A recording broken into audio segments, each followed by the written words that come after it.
नहीं सुना।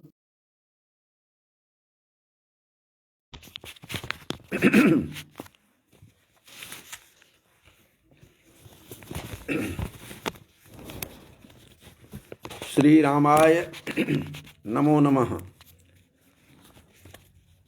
कल्याणार्थं निधानं कलिमलमथनं पावनं पावनानां पाथेयं यन्मुमुक्षोः सपदि परपदप्राप्तये प्रस्थितस्य विश्रामस्थानमेकं कविवरवचसां जीवनं सज्जनानां बीजं धर्मद्रुमस्य प्रभवितु भवतां भूतये राम नाम।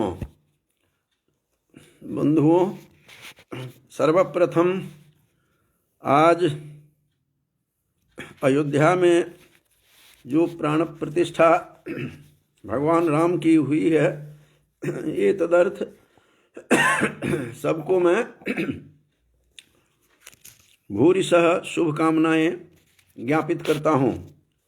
आज संपूर्ण विश्व में खुशियों की लहर है और पिछले गत दिनों में 4 व्याख्यान हमने क्रमशः प्रस्तुत किया श्री राम और जानकी के अलग अलग विधाओं को लेकर के। आज श्री हनुमान नाटक में बंधुओं राम और सिया के बारे में क्या कुछ बातें कही गई है, उसके ऊपर मैं कुछ आज चर्चा करना चाहूँगा। बंधुओं, ये हनुमान नाटक जो है, ये हनुमान नाटक के विषय में आज भी यह ज्ञात नहीं है कि इसके लेखक कौन हैं। वैसे श्री हनुमान नाटक के विषय में कहा जाता है कि यह नाटक स्वयं श्री राम के जो परम भक्त रुद्रावतार हनुमान की रचना है, ऐसा लोग मानते हैं। लेकिन इसका संपादन जो हुआ था, ये संपादन 15वीं 16वीं शताब्दी में जाकर हुआ है और इसके विषय में जब प्रथम संस्करण जब निकला इसका, तो दामोदर मिश्र का उसमें नाम से प्रचलित है। ये दामोदर मिश्र के बारे में अलग अलग लोगों का अलग अलग मत है। कुछ लोगों का कहना है कि इन्होंने इसका संस्करण किया था, ये इसके लेखक नहीं हैं। कुछ मानते हैं कि यही लेखक हैं। संस्कृत के नाटकों के या रचनाओं के विषय में ये प्रथा प्रथित है संसार में कि लोग संस्कृतज्ञ अपना प्रचार कम करते थे और साहित्य का प्रचार अधिक करते थे। इसीलिए बहुत दिनों तक यह छिपा रहा। कई ऐसे ग्रंथों के बारे में है। उसी क्रम में श्री हनुमान नाटक भी है। तो कहते हैं प्रथम संस्करण हुआ दामोदर मिश्र ने किया। विल्सन तो ये कहते हैं कि ये मिथिला के थे, मैथिल थे, और उन्होंने ही इसकी रचना, दामोदर मिश्र ने इनकी रचना की है। दूसरा, जब इनका संस्करण महानाटक के रूप में आया बंधुओं, ये मधुसूदन मिश्र के नाम से है दूसरा संस्करण। तो कुछ लोगों का यह मत है कि यह महानाटक ये उन्हीं का है। तो जिनका भी हो, ये श्री हनुमान नाटक यह बहुत अद्भुत नाटक है। यह नाटक लगभग 14 अंकों में, यह 14 अंकों में यह नाटक विभाजित है। इसीलिए महानाटक का नाम शायद दिया गया होगा दूसरे संस्करण में। यह सच में महानाटक है बंधुओं। यह नाटक 14 अंकों में विभाजित है। जो संस्कृत नाटकों में ये सबसे अधिक अंकों में विभाजित नाटक यही हमारे समक्ष आता है। तो श्री हनुमान नाटक में अलग अलग इसके पात्रों को लेकर के और बड़े ही सहज भाषा में इसका प्रयोग हुआ है। और इसके प्रारंभ में इस नाटक के मैं विगत व्याख्यान में सीता के का क्या स्वरूप है, सीता के प्रसंग में भी मैंने कहा था कि जब यह सीता स्वयंवर चल रहा था बंधुओं, उस समय कैसे विश्वामित्र लेकर के आते हैं मिथिला में। यद्यपि अयोध्या में निमंत्रण नहीं गया था, तो लक्ष्मण के साथ राम लखन दोनों आते हैं उनके अपने गुरु विश्वामित्र के साथ। तो उसे देखकर, कोमल अंग को देखकर, जिसको तुलसी कहते हैं, नीलाम्बुजश्यामल कोमलांगम, तो ऐसे नील कमल के समान सुकोमल उस राम लला को देखकर, राम भद्र को देखकर जनक लली के मन में आया कि हे पितृपाद, हे तात, ये कैसा प्रण आपने लिया है, ये किस तरह का प्रण आपने धारण किया है, कैसा व्रत लिया है कि जो धनुष तोड़ेगा उसी के साथ राम आपकी पुत्री अर्थात सीता का विवाह होगा, इस तरह की जो संकल्पना की है, प्रण लिया है, ये आपने व्रत जो धारण किया है बड़ा कठिन है, दारुण व्रत आपने लिया है। क्योंकि ये कोमलांग शरीर वाले इतने सलोने सुंदर, इनको देख करके आकर्षित होती हैं वो, चूँकि हूँ क्यों नहीं वो लक्ष्मी की संग अवतरित थी अवतार, और विष्णु रूप में अवतरित राम हैं, लेकिन उनको संदेह हो रहा है एक मनुष्य रूप में आकर के। यद्यपि सीता को सब पता था, फिर भी मनुष्य रूप में उनको एक भ्रम होना स्वाभाविक था कि ये किस प्रकार का व्रत लिया है। और इसके बारे में बहुत बढ़िया श्लोक जो पिताश्री के मुख से मैं सुना करता था। बहुत दिनों के बाद यह नाटक मैं कुछ लेख लिखने के लिए इसी क्रम में अम्बालास्थ एक आदर्श संस्कृत विद्यालय है, सनातन धर्म विद्यालय, उसमें यह नाटक मिला और वो देख करके श्लोक में गदगद हुआ।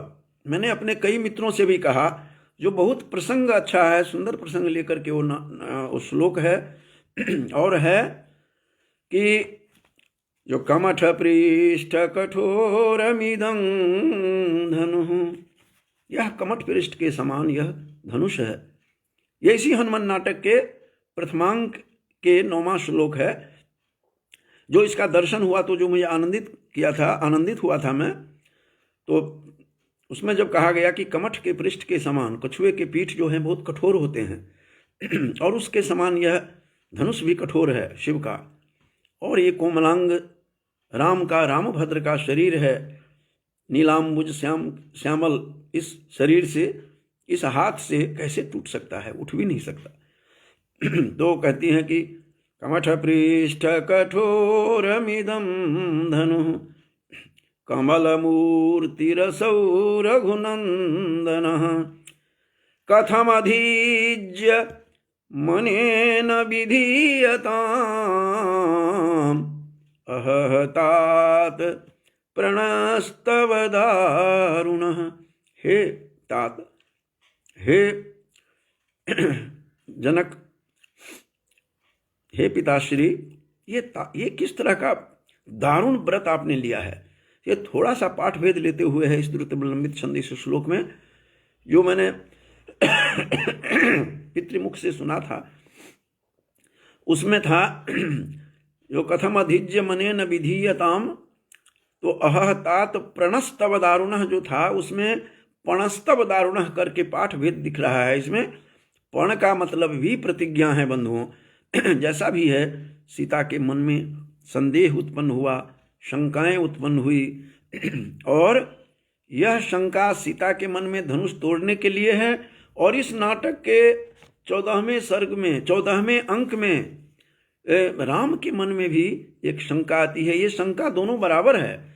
वहाँ शंका किसी और प्रसंग में है कि जानकी ये किसी पर मंदिर में रह करके आई है, मंदिर शब्द का प्रयोग किया है, मंदिरम गृहम, दूसरे के घर में, रावण गृह में आई हैं, तो इस मेरा पाद स्पर्श कैसे करेगा। वो स्पर्श, वो शंका वहाँ जब देखी मैंने शंका शब्द का प्रयोग देखा, तो ध्यान आया कि ये दोनों शंका इधर सीता के मन में भी है कि ये धनुष कैसे तोड़ेंगे, उधर एक और प्रसंग है प्रथमांक में ही इस श्री हनुमान नाटक में, वो भी रोचक है कि तुलसीकृत रामायण में बंधुओं, वहाँ तो आपको दिखाई देगा, तुलसीकृत रामायण में तो कुछ और रूप से है कि संदेह किसको हुआ था, जनक को, कि ये धनुष किस तरह के टूटेंगे, और बड़े बड़े योद्धा उसको टस से मस नहीं हुआ।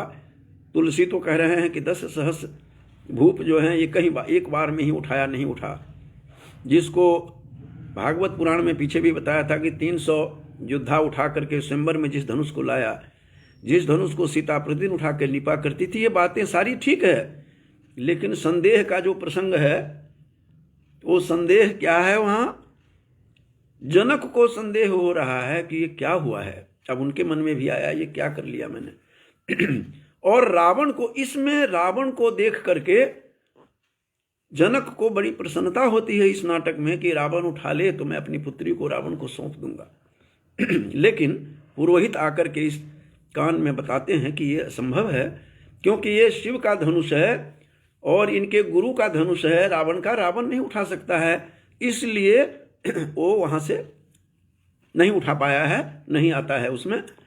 लेकिन तुलसी के में उसमें तो है कि रावण बाण छुआ नहीं चापा, रावण और बाणासुर चाप नहीं छू सके। एक और प्रसंग यहाँ और रामायण से इतर है मित्रों। यहाँ क्या लिखा हुआ है कि राजा जनक को खुद को ऐसा लगा था कि तुलसीकृत रामायण में कि इस धनुष को ये कैसे तोड़ेंगे, ये सारे इतने बड़े योद्धा आए हैं, लग रहा है कि वीर विहीन मही में जानी। ये तुलसीकृत रामायण में शंका उधर जनक को हो रही है और यहाँ शंका जो यहाँ दिखाई दे रही है, यहाँ राम सिंह प्रसंग को चला रहे हैं। क्या आश्चर्य है, कितने बड़े बड़े भूप नहीं उठा पा रहे हैं, क्या वीर विहीन भूमि हो गई है। ऐसी बात वहाँ जनक कह रहे हैं तुलसीकृत रामायण में, और यहाँ राम के मन में ऐसा हो रहा है हनुमान नाटक में।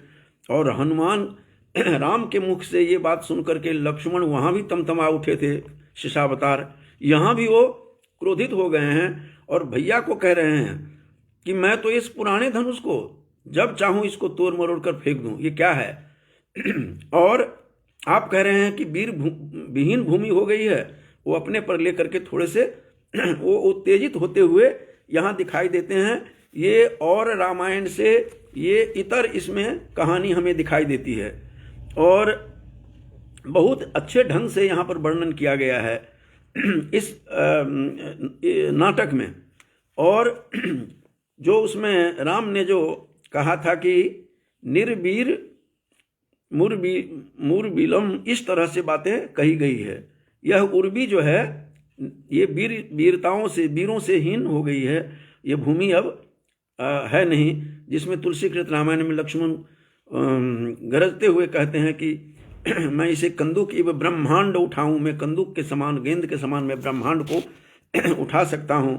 आखिर क्यों नहीं उठा सकते हैं, वो शेषावतार थे। तो इस प्रकार से बातें यहाँ भी प्रसंग चला है, लेकिन प्रसंग को थोड़ा सा वहाँ राजा जनक के मन में संदेह था, वीर विहीन भूमि हो गई है।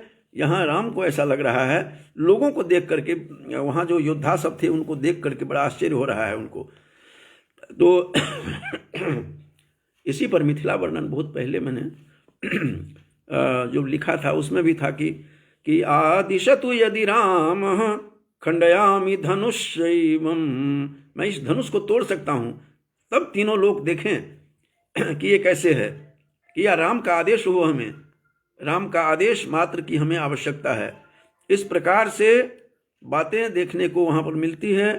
ऐसा जो कुछ भी हो, लेकिन यह बहुत ही रोचक है। उस नाटक में रोचकता कुछ अलग ढंग से है। एक और है, मैं नाटकों के इधर उधर से घुमा रहा हूँ, आपको दर्शन करवा रहा हूँ कि कितना आनंद स्वरूप स्थिति है। एक जगह इसके जब लंकेश का जब अंत होता है उस समय मंदोदरी वहाँ आती हैं, उपस्थित होती हैं और मंदोदरी का परिचय करा रहे हैं, सुग्रीव जी करा रहे हैं कि हे राम, ये मंदोदरी हैं, ये दशानन की भार्या हैं। श्री राम जैसा इस संसार में कोई भी नहीं है। ये कोई दो मत नहीं है इसमें। वो अपना मुंह नीचे किए हुए देख नहीं रहे हैं दशानन भार्या मंदोदरी को, जो प्रातस्मरणीय थी और पंचकन्याओं में जिनका नाम परिगणित है, ऐसे मंदोदरी को वो देख नहीं रहे हैं, मुंह नीचे किए हुए हैं। तब मंदोदरी कह रही हैं भूरी भूरी राम की प्रशंसा करते हुए, चूंकि आज राम का दिन है बंधुओं, मैंने उन्हीं प्रसंगों को ले रहा हूँ। कह राम मंदोदरी कहती हैं कि धन्या राम त्वया माता, धन्यो राम त्वया पिता। इस तरह की भाषा में धन्यो राम त्वया वंशः परदारान न पश्यति। ये मर्म की बातें हैं कि परदारान न पश्यति, जो दूसरे की दारा को, दूसरे की पर स्त्री को, पर नारी को देखना तक भी नहीं चाहते हैं, इसलिए मुंह नीचे करके ही बोल रहे हैं। तो धन्य राम के माता हैं, कौशल्या माता जिनके गर्भ से आई वो माता धन्य हैं, और उनके पिता दशरथ भी धन्य हैं, और धन्य उनके माता पिता की सबके कह करके वह वंश भी, इक्ष्वाकु वंश भी धन्य है। जिन इक्ष्वाकु वंश के में सगर, दिलीप ऐसे ऐसे राजा हुए हैं, हरिश्चंद्र हुए हैं, तो ये वंश जो है इक्ष्वाकु वंश वो भी धन्य आज हो गया राम के उद्भव से, राम के जन्म से। और कह रहे हैं परदारान न पश्यति, जो दूसरों की दारा को, दूसरे की पर नारी को देखना नहीं, देख भी नहीं सकते। और इस प्रसंग को देखकर वाल्मीकि रामायण के लक्ष्मण स्मरण पथ पर बंधुओं आ जाते हैं। जब सुग्रीव ने कहा कि ये गहने लो, गहने को देखिए किसके गहने हैं, किष्किंधा कांड में सीता माता फेंकती हुई जा रही हैं, वहाँ भी लक्ष्मण को राम देखते हैं देखने के लिए, और लक्ष्मण विभोर हो जाते हैं, भाव विभोर, कि मैंने तो माता सीता का आज तक शक्ल नहीं देखी। मैं केवल चरण स्पर्श करते हुए, प्रतिदिन जो चरण स्पर्श करता था, नित्यम पादाभिनंदनात्, पादाभिनंदन जो करता रहा, तो इसीलिए पायल की पहचान है, नुपुरित हम जानामि नित्यम पादाभिनंदनात्। ये वाल्मीकि ने रामचरित्र के बारे में वहाँ पर कहा था। और यहाँ पर जो हनुमान नाटक में मंदोदरी जो प्रशंसा कर रही हैं कि परदारान न पश्यति, तो धन्य है वंश, रघुकुल के वंश धन्य हैं, इक्ष्वाकु वंश धन्य हैं। और वाल्मीकि रामायण के भी जो आरंभ में ही ये तीसरे ही श्लोक में कहते हैं चारित्रेण चको युक्तः सर्वभूतेषु को हितः। इस प्रकार की बातें जो वहाँ कही गई है कि इस संसार में चरित्रवान कौन है, चारित्रेण चको युक्तः, जिसकी चर्चा खुद उन्होंने कही है अयोध्या कांड में जावाली को कहते हुए कि आप मुझे अयोध्या लौटने के लिए कह रहे हैं, मैं पितृ आज्ञा का पालन करने के लिए प्रस्थान हुआ हूँ और आप कह रहे हैं लौटिए, ये कैसे हो सकता है। वहाँ भी उन्होंने कहा है कि चारित्रमेव व्याख्याति शुचिम वा यदि वा शुचिम। चरित्र ही बंधुओं बताता है कि कौन पवित्र है कौन अपवित्र है। तो ऐसे चरित्रवान इस संसार में राम जैसे राम ही थे इस संसार में बंधुओं, और कोई नहीं दिखाई देता है। तो इस प्रसंग को लेकर के बहुत सुंदर ढंग से बताया हुआ है, और भगवान राम का चरित्र इतना निर्मल, इतना उज्जवल है कि ये कहने की आवश्यकता किसी को नहीं है कि किस प्रकार से राम थे। तो इस हनुमान नाटक में एक और चीज जो देखने को यहाँ मिली है, जब दशानन का अंत होता है तो सीता एक सहसा उनके पास नहीं जाकर के, राम के पास नहीं जाकर के, वो मन ही मन सोच रही हैं कि आश्चर्य है इस राम को, तो देखिए ये राम का दर्शन साधारण नहीं है बंधुओं। स्वयं सीता कह रही हैं कि मोक्ष की अमर भूमि मंगलमय जो श्री राम का दर्शन उन्हीं को होता है, उन्हीं पुण्यात्माओं को प्राप्त होते हैं, सबको राम का दर्शन प्राप्त नहीं है। इस प्रकार की बातें उन्होंने 14वें अंक में जाकर के इस प्रकार का प्रसंग हमें देखने को मिलता है। और श्री राम के विषय में कहते हैं कि मोक्ष की वह अमर भूमि मंगलमय है। मंगलमय इस स्वरूप को ये पुण्यवान ही लोग, पुण्यात्माओं को ही यह अवलोकन कर सकते हैं, उनका दर्शन कर सकते हैं। इस प्रकार से 14वें सर्ग में 14वें अंक में उन्होंने इसका पूरा वर्णन किया हुआ है 14वें अंक में जाकर के। और उसका एक एक श्लोक उस 14वें अंक का वो सर्वथा वहाँ भी दर्शनीय है उस अंक में जाकर के। और कहते हैं कि राम का दर्शन पुण्यवान को होता है। भवभूति भी कहते हैं कि शताम सद्भिर संगः, वहाँ इसी तरह से कथमपि पुण्य न भवति, इस प्रकार से बातें करते हुए उन्होंने इसकी प्रशंसा करते हुए बताया है कि बड़ा भाग्यवान लोग जो होते हैं तो उन्हीं का दर्शन होता है। इस प्रकार की चर्चा यहाँ भी उन्होंने इस प्रसंग में सीता ने स्वयं कहा है उनके विषय में कि इस प्रकार का प्रसंग उठाया गया है इसमें, यह सर्वथा दर्शनीय है। और संतापित जीवों के लिए सुधांशु के समान है, ये भी वहाँ कहते हैं कि सीता कहती हैं कि जो संतापित हैं, प्रतप्त लोग हैं, जो इस जीवन के इस झंझावात से, इस समस्याओं से जो ग्रसित हैं, संतप्त हैं, उसके लिए, ऐसे लोगों के लिए तो साक्षात ये श्री राम हैं। वो क्या हैं? जीवों के लिए सुधांशु के समान है, चंद्रमा के समान है, शीतलता के प्रतिरूप हैं भगवान राम। यह आनंद और हर्ष के बीज के आश्रय हैं राम। इस प्रकार से श्री राम के बारे में बार बार कहा जा रहा है, जो सर्वथा वहाँ अवलोकनीय है इस 14वें अंक में जाकर के। और बहुत ही अच्छा प्रसंग वहाँ पर उठाया गया है, जिसको स्वयं लेखक ने जानकी के मुख से ही इसमें कहवाया गया है कि वो किस प्रकार के थे। तो इस तरह से सारा का सारा जो प्रसंग है वह सर्वथा दर्शनीय है इस नाटक के। और इस प्रकार से जो इसमें कहा गया है वह सर्वथा देखने योग्य है। और उसमें कहते भी हैं कि यह जानकी जो है संसार के समस्त तापों से जो उत्तापित जीवों के लिए सुधांशु के समान है, क्रोध की शांति के लिए जलधर के समान है, सार और असार के विवेचन के भवन स्वरूप हैं, साक्षात भवन स्वरूप हैं, आनंद के बीज के आश्रय हैं, काल ब्याल के विष शमन के लिए ये तो गारुड़ मणि के समान है, धैर्य के वृक्ष हैं, मोक्ष की अमर भूमि, मंगलमय श्री राम के दर्शन पुण्यात्माओं को प्राप्त होते हैं।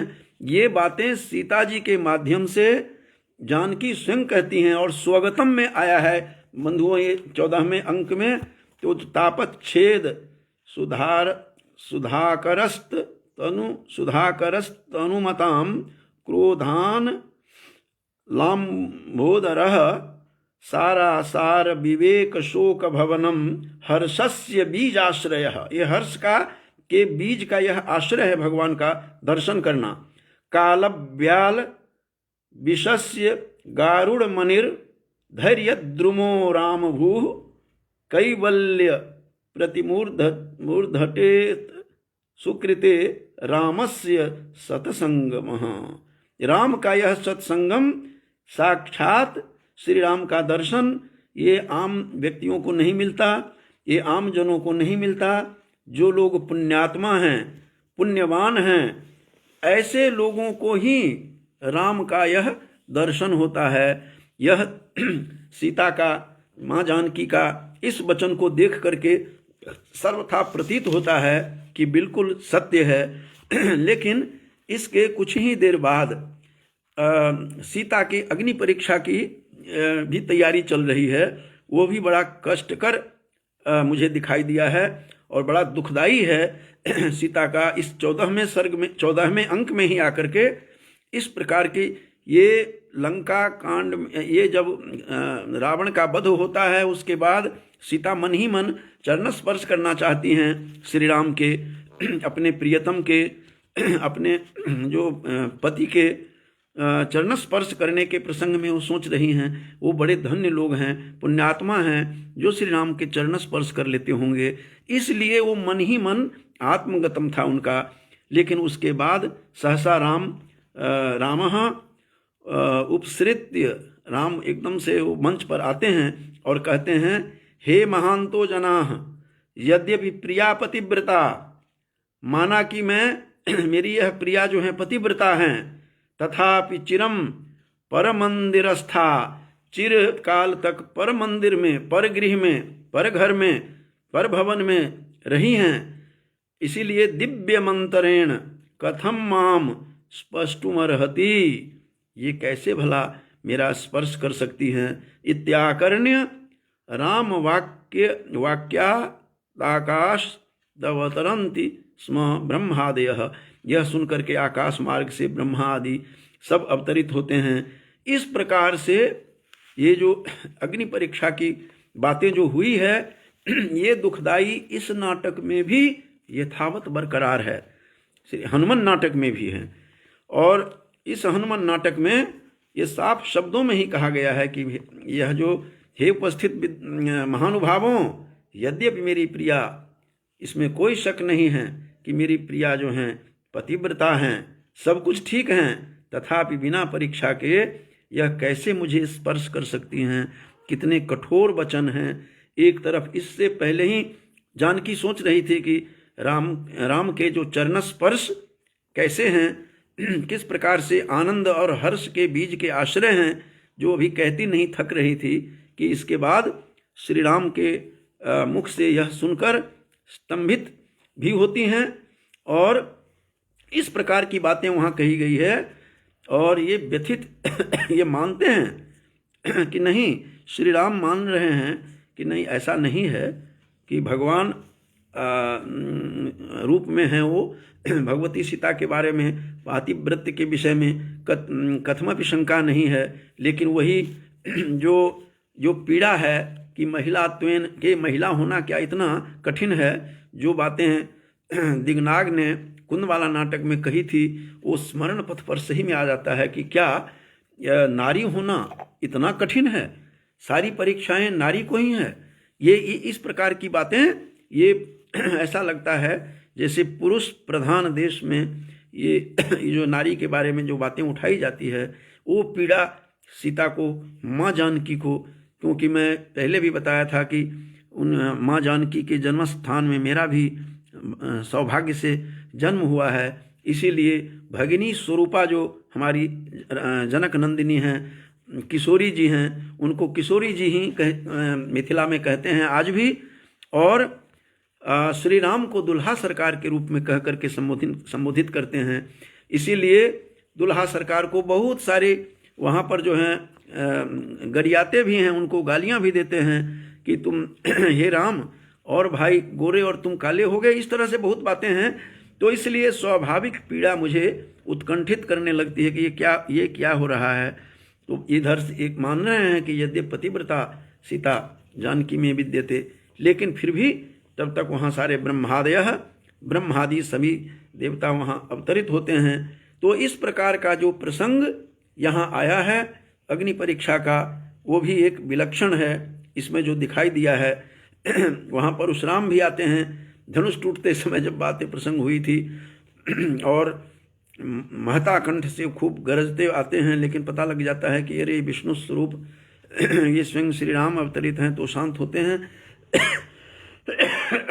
ये सारी बातें, सारे प्रसंग वहाँ इस नाटक में भी सब कुछ दिखाई दे रहा है। तो इस तरह से नाटक का बहुत ही रोचक यहाँ पर दिखाया गया है कि इस नाटक में किस प्रकार से हैं इसको। यद्यपि यह 14 अंकों का यह नाटक है और शुरू से लेकर के, आरंभ से लेकर के अंत तक रोचकता बनी हुई है। लेकिन बंधुओं, जो बात मैं आज एक इतर बात और नाटकों से या और रामायण से जो कहीं नहीं देखने को मिला, इस 14वें अंक में आकर अंगद का चरित्र एक विचित्र रूप में दिखाई देता है। आज इसकी भी चर्चा मैं यहाँ करूँगा कि 14वें अंक में आकर के सीता को लेकर के राम आते हैं अयोध्या में। उसके बाद अचानक मंच पर आकर के अंगद कूद उठते हैं और अंगद के मन में जो पीड़ा है, वो पीड़ा जो है जो उसके जो कुंठा हैं कि मेरे पिता की किस प्रकार से निरपराध पिता का वध राम ने किया था, श्री राम ने। यद्यपि वो उस बोल नहीं सके, तुलसीकृत रामायण में तो अंगद का राम भक्ति पराकाष्ठा पर है। यद्यपि वो चीज़ें बातें यहाँ भी दिखने को भक्ति मिलती है, लेकिन तुलसीकृत रामायण में जो है कि फिर ततई राम की ओर, बार बार राम की ओर देख रहे हैं कि मुझे चहल टिकोरा करने के लिए भी कहे, नौकर बना करके रखें। और अंगद के ही नेतृत्व में सीता का अन्वेषण का कार्य भी संपन्न किया गया था। और अंत तक वो सब जाने के लिए तैयार थे, अंगद जाने के लिए तैयार नहीं है। बार बार कहते हैं अंगद कि मुझे तुलसीकृत रामायण का अंगद, तुलसी का अंगद की आपने हे राम आपने के गोद में उठा करके रख दिया मेरे पिताजी मृत्यु के समय में, और आप आप मुझे क्यों छोड़ रहे हैं? आप मुझे कोई भी काम करवाइए, नीच से नीच कर्म करने के लिए मैं थोड़ा भी हिचकूंगा नहीं, आप मुझे ये काम करवाइए, लेकिन मुझे जाने की बात न करें आप। वही अंगद, जो अंगद बार बार राम को कहते हैं तुलसीकृत रामायण में कि यदि आप नहीं होते तो शायद सुग्रीव मेरे चाचा मार करके भी फेंक दिए होते। ये बातें सब करते हुए राम के प्रति अनन्य भक्ति और सब कुछ बता रहे हैं, लेकिन अंगद की कुंठा शायद इस नाटक में दिखाने का प्रयास किया गया हो। उसके पिता को किस तरह से मार दिया था, जैसे पिता उसके कई प्रश्न करते हैं कि मारहि मोहि व्याध की नाई, मुझे क्यों मार दिया आपने?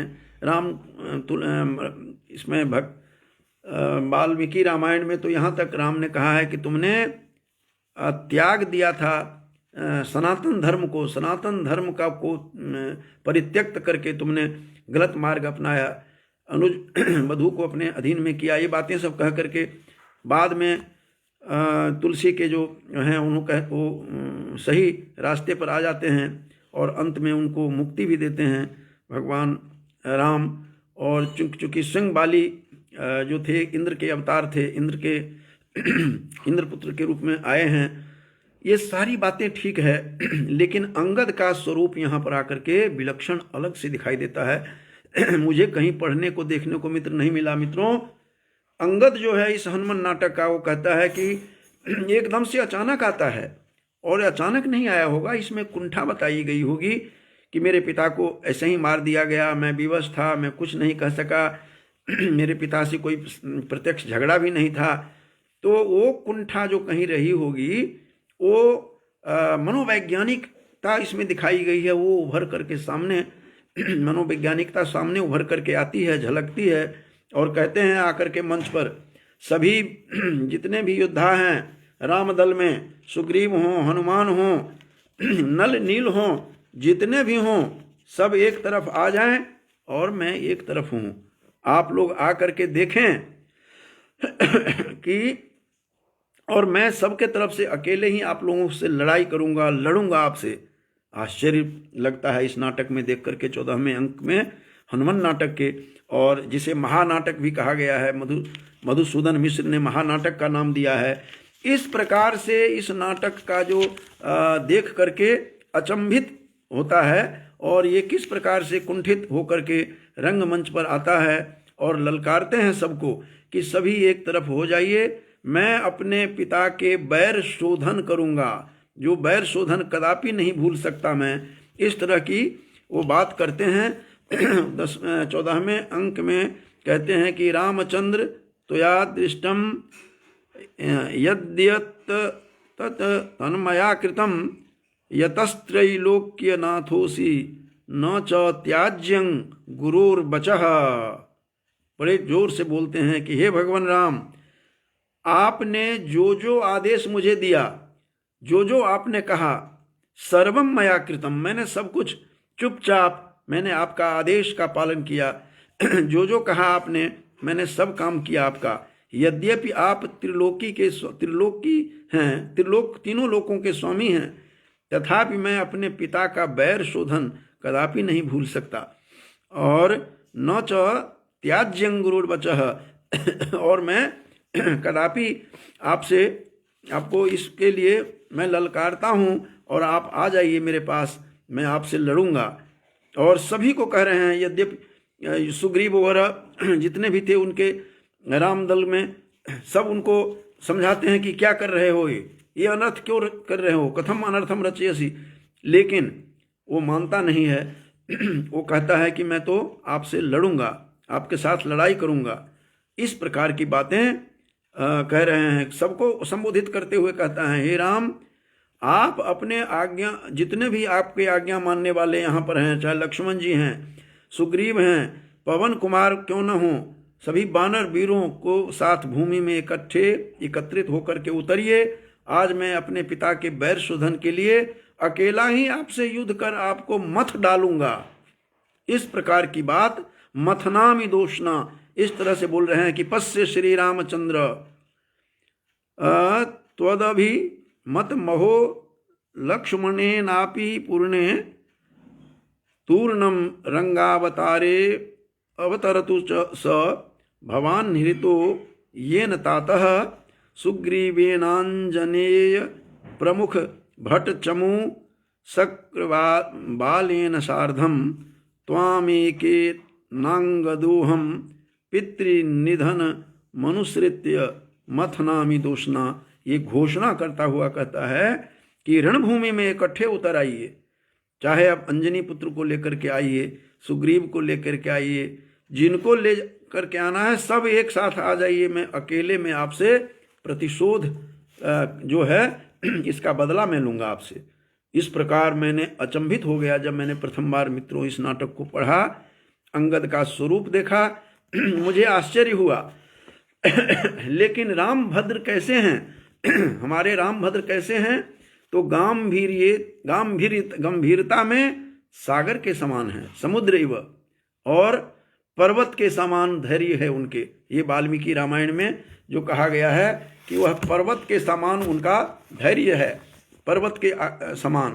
तो इस प्रकार से ऐसे भगवान राम सहज रूप से किस प्रकार से अपने वो बाल रूप में हैं, उनके लिए सब बच्चे हैं, किस प्रकार से उनको कुछ कहते और किसी का उन्होंने नुकसान नहीं किया, किसी का अहित नहीं किया। प्रजानाम सर्वभूतेषु को हितः पूछा था, जैसे वाल्मीकि ने, इस संसार में सभी भूतों में हितकारी कौन है, सभी वेद उपनिषद वेद वेदांगों के ज्ञाता कौन हैं, इस प्रकार से जो बातें हो रही थी।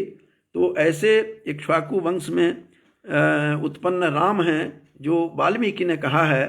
तो ऐसे नीतिज्ञ, ऐसे बुद्धिमान, वाग्मी और इस प्रकार के सारी विशेषताओं से जो भरे पड़े हैं, धर्मज्ञ हैं और सत्य संधश्च प्रजानाम च हिते रतः, बार बार कहा, यशस्वी ज्ञान संपन्न सुचिरवश्य समाधिमान, सारी बातें विशेषताएं जो बताई गई है प्रथम सर्ग में वाल्मीकि ने जो कहा है। तो ऐसे राम, भला राम का स्वरूप अंगद के सामने अब क्या हो सकता है? मेरी उत्सुकता बढ़ गई थी। आपकी भी जिज्ञासाएं बढ़ी होगी। जो राम का क्या उस समय भूमिका, राम की क्या थी, राम की स्थिति उस समय कैसी थी, मनोदशा कैसी थी? तो रामभद्र का मुकाबला कौन कर सकता है? रामस्तु राम एव, और राम के मुकाबले उनके साथ कोई मुकाबला उनका नहीं कर सकता है। रामभद्र तो राम ही हैं। तो इसमें जो कहा गया है, भगवान राम क्या कर रहे हैं बंधुओं? वो हाथ जोड़ करके, करबद्ध हाथ, दोनों भाई, दोनों राम और लक्ष्मण, दोनों हाथ जोड़ करके अंगद के सामने खड़े हैं, चुपचाप खड़े हैं। सच में भगवान राम वाल्मीकि के जो रामायण के जो बालकांड में जो जो प्रश्न किए गए हैं, जो जो प्रश्न नारद से पूछा गया, वाल्मीकि ने पूछा, वाल्मीकि ने जो जो बातें कही कि हिमालय के समान उनका धैर्य था और सागर के समान, समुद्र के समान गंभीरता थी, वो यहाँ स्पष्ट बंधुओं झलक रही हैं। हाथ जोड़ करके खड़े हैं, कुछ नहीं बोल रहे हैं, हाथ जोड़ करके, और माना उन्होंने कि हाँ, हमारी जो है, हमने बिना बेकसूर तुम्हारे पिता का हमने मारा, वध किया है। और इस प्रकार से वो मानते हैं कि ऐसी गलती हुई है। अंगद का यह विकट प्रतिज्ञा जो था वो देख करके सभी सेना उत्तेजित हो जाते हैं। जितने भी सेना थी वहाँ सभी उत्तेजित हो जाते हैं। श्रुत्वांगतस्य महतिम समर प्रतिज्ञाम, इस समर प्रतिज्ञा को देख करके जो सभी जो हैं उत्तेजित हो जाते हैं। ते चुक्षुभु कपि चमूपतयः सरामाः सौमित्रिरप्य नपराधि नमाहतं तं मत्वा कृतांजलि पुटः पुरतो बभूव। उसके आगे अंगद की यह प्रतिज्ञा सुन वानर सेना के अध्यक्ष सब के सब उत्तेजित हो उठे। लेकिन राम और लक्ष्मण निरपराध बाली वध हुआ है, इस प्रकार से ये बात समझ करके तो मान करके और इस बात को स्वीकार करके अंगद के सामने अंजलि बांध करके खड़े थे। यह देखकर रोंगटे खड़े होते हैं। राम की विनम्रता पराकाष्ठा पर थी। राम विनम्रता के प्रतीक हैं। राम स्वयं विनम्र हैं और विनम्र व्यक्ति के सामने संसार भी, त्रिलोक भी अपना सिर झुका लेता है। तो इस प्रकार से एक नई कहानी हमें इसमें दिखाई दी है। अब फिर से जिज्ञासा हुई होगी बंधुओं, श्रोताओं, सभी श्रोताओं, आपको लगा होगा कि अब आगे क्या हुआ इस नाटक में। भगवान तो हाथ जोड़ करके लक्ष्मण के साथ दोनों मिलकर खड़े हैं, लेकिन इसके बाद आकाशवाणी होती है। आकाशवाणी में क्या होती है जो, और वो कहते भी हैं कि उस आकाशवाणी में कहा जाता है कि हे अंगद, तुम व्यर्थ में ये काम कर रहे हो, इस काम को छोड़ो, क्योंकि यह तेरे लिए ठीक नहीं है।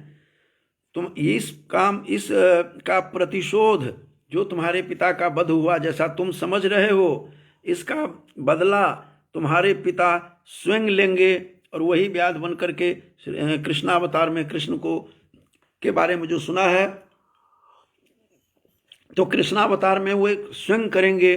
तब आकाशवाणी होती है, क्या होती है कि हे अंगद, जब मथुरा के भगवान का कृष्णावतार होगा, जब कहा जाता है इसमें, तब बाली ही व्याध के रूप में श्री रामचंद्र का वध, रामचंद्र जी के रूप में जो आएंगे कृष्ण, उनका वध करेंगे वो। यह सुन कर श्री राम और वानर वीर अंजलिबद्ध देख रहे हैं और दया पूर्वक रण से निवृत्त हुए। ये बातें इसमें कही गई है कि आकाशवाणी हुई कि हे अंगद, यह व्यर्थ काम क्यों कर रहे हो। तुम्हारे पिता बाली जो हैं कृष्णावतार में, वही व्याध बन करके आएंगे और अपना बदला लेंगे। इस बात को सुन करके उसका जितना भी जो भी क्रोध था, वह क्रोध शांत हो जाता है और पितृवैर का जो शोधन का जो प्रतिज्ञा उसने कर रखी थी, वह अवसर उनको खुद मिलेगा। ऐसा सुन करके फिर वो हर्षित हो जाता है और क्रोध सब उसके फुर्र हो जाते हैं, क्रोध का परित्याग करके और शांत हो जाते हैं। और उसके बाद बंधुओं, वो राम के वंदना में हाथ जोड़ करके विनती करना शुरू करते हैं, स्तुति करते हैं, और उसी स्तुति से ये हनुमान नाटक की समाप्ति होती है।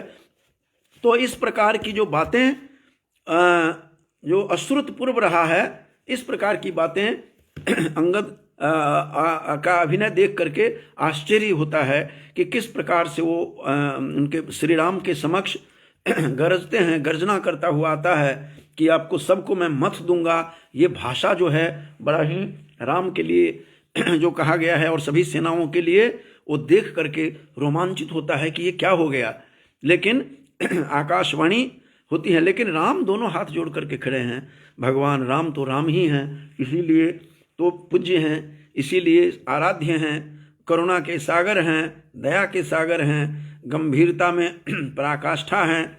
और इस प्रकार के ऐसे विद्वान और जिनको जात रोष से उनको अब जब क्रोधित होते हैं, तब तो फिर उसमें देवता भी उनसे डरते हैं। तो इस प्रकार के देवताओं को भी भय उत्पन्न करते हुए ऐसा दिखाई देते हैं। तो इस प्रकार से ऐसे भगवान राम जैसे तो राम ही थे। तो इस प्रकार की सारी बातों को देख करके ऐसा प्रतीत होता है कि राम का चरित्र इतना उज्जवल है, ऐसे विनम्र हैं कि एक जो पुत्रवत थे जिन्होंने उनके गोद में डाल दिया था जिस अंकल को उसके पिता ने, उसके साथ किस विनम्रता से वो अपना खड़े होते हैं। उनकी विनम्रता एक जगह नहीं, हर जगह उनकी विनम्रता पराकाष्ठा पर दिखाई देती है। तो धैर्य होना चाहिए।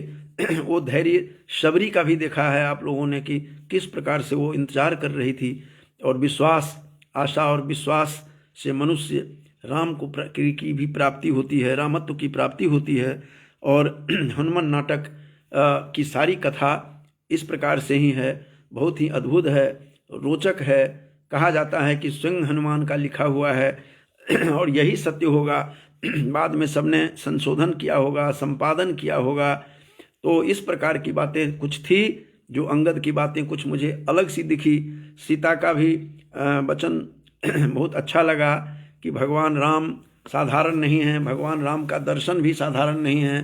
भाग्यवान को, जो भाग्यवान होते हैं तो हनुमान का दर्शन, श्री राम का दर्शन उन्हीं को मिलता है। ये आनंद और हर्ष के बीज के आश्रय हैं, और संतप्त लोगों के लिए सुधांशु हैं। ये शीतलता प्रदान करने वाले चंद्रमा के समान हैं, जो बातें कही गई है।